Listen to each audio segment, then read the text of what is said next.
Seguimos desarrollando este concepto de centro y veamos, por ejemplo, las columnas. Aquí estamos en un otro templo en India. La pobreza en India es la realidad que más impresiona en estos viajes y es la cosa que más permanece en el corazón. India no es una tierra que se visita, es una tierra que se siente, es una tierra que entra en el corazón. Mirando la columna he observado cómo esta siempre ha sido la representación de una unión entre dos grandes hemisferios, el cielo y la tierra. Recordamos, por ejemplo, que la columna dórica y la corintia ya demostraban en sus pasamentos estables y en sus capiteles florales una voluntad de reprender el símbolo del árbol. El árbol, que de cualquier manera es el símbolo del hombre de la vida, que toma su nutrición de la tierra, o sea, desde los aspectos más gruesos de la existencia, para luego nutrirse y elevarse hasta los aspectos más espirituales y sutiles. El hombre, como el árbol, está en el centro de estas dos grandes fuerzas. Esto es el tema de la Trinidad, cielo, hombre y tierra, utilizado en diferentes culturas. Una columna adentro de un espacio habitado puede ser evaluada como columna tótem, que une estas dos realidades. En arquitectura, a menudo, nos enfrentamos proyectos en los cuales las columnas, esenciales en el nivel estático, molestan, en cambio, una buena fluidez del espacio. Por esta finalidad, se podría ocultar la columna adentro de los sistemas habitativos, de manera que ya no sea visible. También antes podemos pensar de valorizarla para donarle todo su significado simbólico. Los habitantes de China, a menudo, espejan o cubren las columnas para esconderlas, como tal vez generan un chi, o sea, una energía poco favorable. Es importante sentir que la columna tiene un aspecto de presión estática, que podemos igualar con una presión energética. Esto es un concepto interesante que iremos a desarrollar enseguida.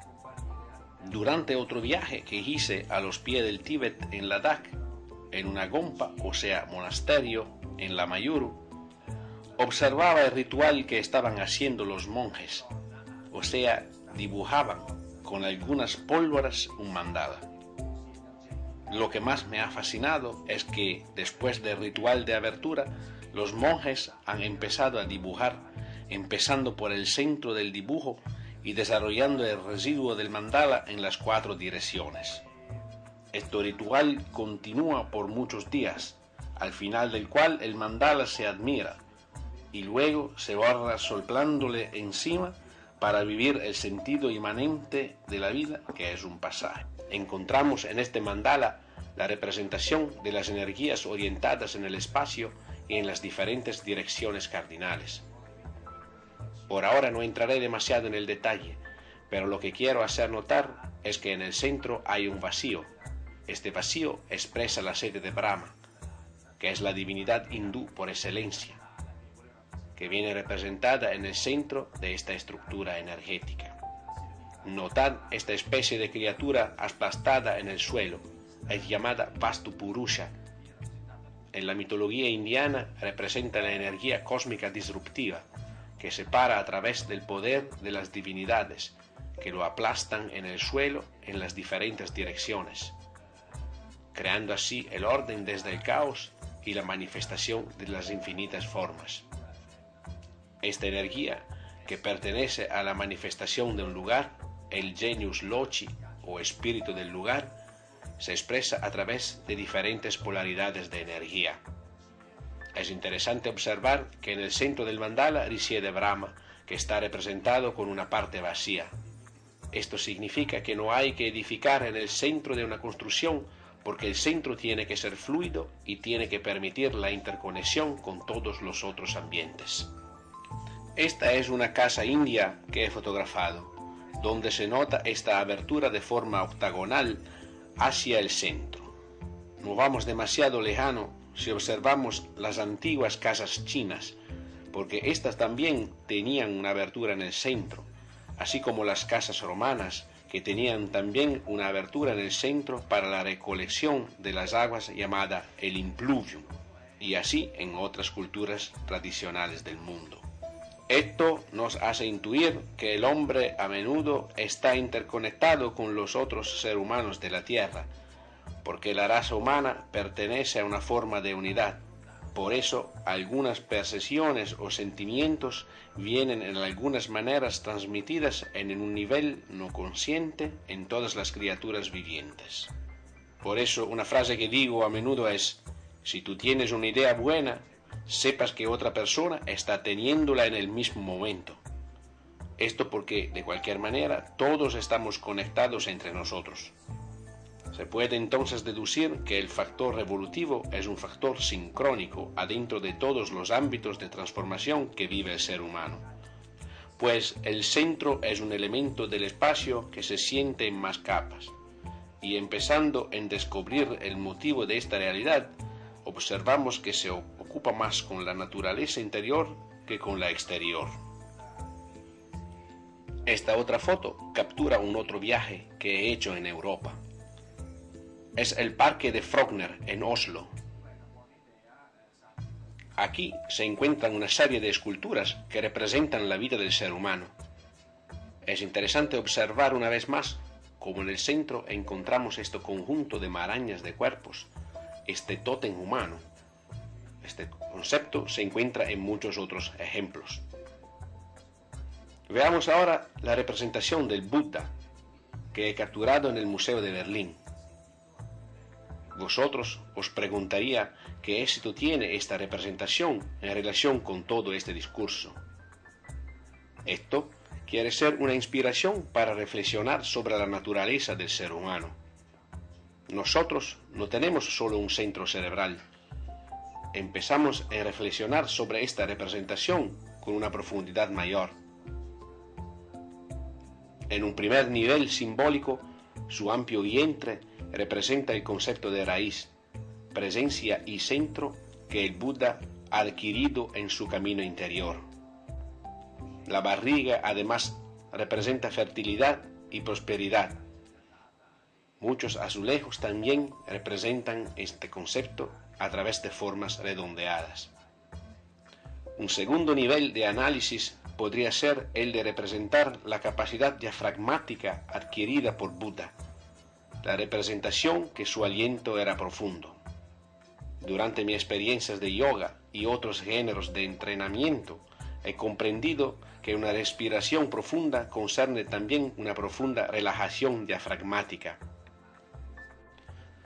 Más el aliento es amplio y profundo, más se adquiere una capacidad de dilatación y de empuje de los órganos, precisamente para permitir una oxigenación máxima. En las artes marciales, esto es muy utilizado para permitir una carga de chi, o sea, de la energía sutil, para luego manifestarla en diferentes modalidades, como defensa, ataque o tratamiento médico.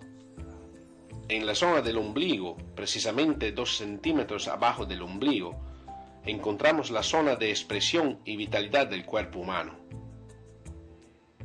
Este punto es llamado Tantien en muchas artes marciales y también en la cultura china y japonesa, y lo encontramos también con el nombre Ara en la cultura indiana. Esta zona del cuerpo es considerada el centro neurálgico de la energía del hombre, el centro de su estabilidad y su fuerza. Un buen desarrollo de este centro determina una buena salud y capacidad de presencia del hombre.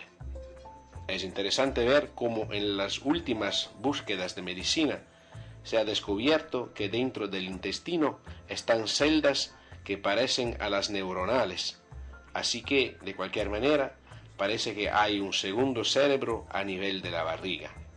En la antigua conciencia china, el cerebro era la boca de un río que empezaba desde sus raíces a través del hueso sacro. Sacro porque desde ahí empieza y se expresa la vida. En realidad, nuestros sentimientos se exprimen a través de cada celda del cuerpo. Cuerpo, mente, alma y espíritu están todos interconectados a la materia y en cada nivel de nuestro cuerpo. Nuestro cuerpo no es algo que se ata solamente en un nivel existencial. Sin embargo, las criaturas viventes tienen su centro, que a menudo es también el centro energético más relevante. Es interesante ver cómo también en la moda occidental se considera el centro de manera contraria. Por ejemplo, en la moda tradicional, el hombre que tiene una vacía estrecho y los hombros anchos son considerados fascinosos. En realidad, antiguamente era el contrario. Un hombre que tiene una grande presencia y estabilidad era considerado fascinoso, por el hecho que daba seguridad y permitía la prosperidad. Esta inversión del baricentro en nuestra cultura y moda muestra cómo no se ve el hombre en su carácter original. Se podría también decir lo mismo de la moda femenina. Las modelos son representadas cada vez más flacas y menos prósperas. Esto denota una falta de visión de lo que es natural y hermoso. Siempre hay que considerar que la masa del cuerpo se adquiere y sedimenta en relación con el amor y entonces con las atenciones que un ser humano ha recibido. Una mujer que tiene un pecho próspero o costados anchos representa energéticamente la adquisición del afecto materno y paterno. Esto hace intuir cómo nuestro cuerpo se desarrolla y se plasma también en relación a cuánta atención y amor habemos recibido. Un cuerpo delgado, pues, demuestra una falta y por eso dará, por resonancia, una sensación de energía que falta. He subrayado este concepto para explicar cómo toda esta visión de moda y estética sea profundamente malentendida. Sería mejor, al contrario, retomar estos antiguos principios que hacen descubrir otra vez una visión natural del cuerpo. Leonardo da Vinci también, el italiano, con el dibujo llamado Il canone delle iscrizioni, a través de la representación del Uomo vitruviano, en mi opinión, expresa la voluntad de definir cómo el hombre sea en el medio entre cielo y tierra. Si observamos bien, veamos un hombre escrito adentro de dos grandes hemisferios, representados por el círculo y el cuadrado. El hombre entonces está representado adentro de la ruta del cielo y de la tierra, adentro de una estrella con 5 puntas. La cosa interesante que podemos observar es el rayo de este centro que acaba en el ombligo. El centro de este hombre otra vez está representado a través de la zona central del cuerpo, unión de dos fuerzas polares. En el lenguaje común se dice de sentir a través de la barriga y no de la cabeza. Todos nuestros sentimientos se sienten en los órganos, en el corazón, en el hígado. La clásica expresión mordisquear, que subraya una expresión de rabia, hace intuir que nosotros somos mucho más del aspecto intelectual y tenemos internamente el concepto de centro. Para concluir esta primera parte, subrayamos que el hombre siempre ha tenido la exigencia de manifestar externamente lo que siente internamente. Por eso, recrear un centro quiere decir darse un centro, y encontrar afuera un centro significa darse un centro. Desde hace el principio, el ser humano está en búsqueda de este centro, y es precisamente este tema interior que lo ha traído a definir el contexto urbano también. Sin embargo, el centro tiene también un aspecto energético, además que simbólico o sociológico. Pensamos, por ejemplo, en un pañito por la mesa. Si yo lo pongo en el centro o de un lado, observaré una diferencia, porque habrá una sensación de desequilibrio. El mismo se puede decir por un cuadro. Si no está bien balanceado en los colores y texturas, se siente algo que no funciona respecto a uno centrado. Sobre todo en la cultura japonesa, este concepto está muy advertido. Recrear el sentido de centro crea estabilidad, crea raíces, genera la sensación de encontrarse, porque el centro está también adentro de nosotros. Esto es una primera entrada que iremos a profundizar en el estudio del Feng Shui, dado que será muy importante para la búsqueda del baricentro que veremos en los capítulos siguientes.